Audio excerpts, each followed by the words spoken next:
degmada Idaale waxay ku taalaa gobolka Bay waxayna hoos tagtaa magaalada Baydhabo caasimada dawlad goboleedka Koonfur Galbeed ee Soomaaliya waxayna u jirtaa qiyaastii 60 kiiloomitir waxayna ku tiirsan tahay degmada beeraha iyo xoolaha waxa ka shaqeeya isgaarsiinta kala duwan ee dalka sida Hormuud Telecom iyo waliba Nation degmada waxay soo martay dhibaatooyin fara badan oo dagaaladii sokeeya ahaa kana dhacay guud ahaan geeyiga Soomaaliya laga soo bilaabo markii ay burburtay dawladii madaxweyne Siyaad Barre degmadu waxa ka dhacay dagaal aad u qoto dheer una dhaxeeya laba beelood oo walaalaha waxaana uu qaatay dagaalkaas 5 sano inkastoo marar badan xalkiisa loo fadhiistay haddana xal laga gaari waayay waxaana uu sababay cuqdad dheer u dhaxaysa odayaasha labada beelood iyo waliba shacabkooda dagaalka oo aan xal laga gaarin ayaa haddana waxa bilaabmay dagaal kale una dhaxeeya dawladii madaxweyne Cabdullaahi Yuusuf iyo waliba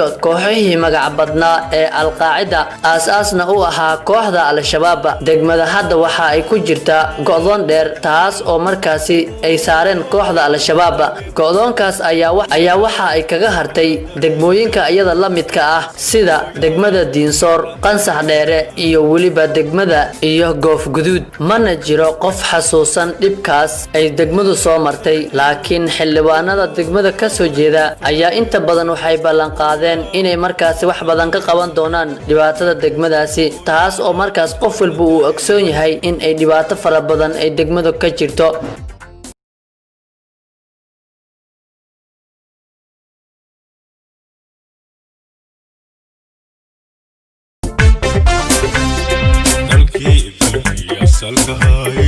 degmada Idaale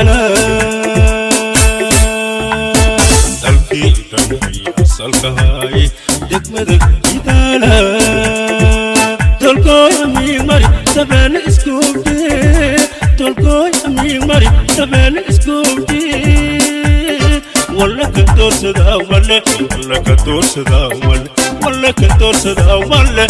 ka doorsada walla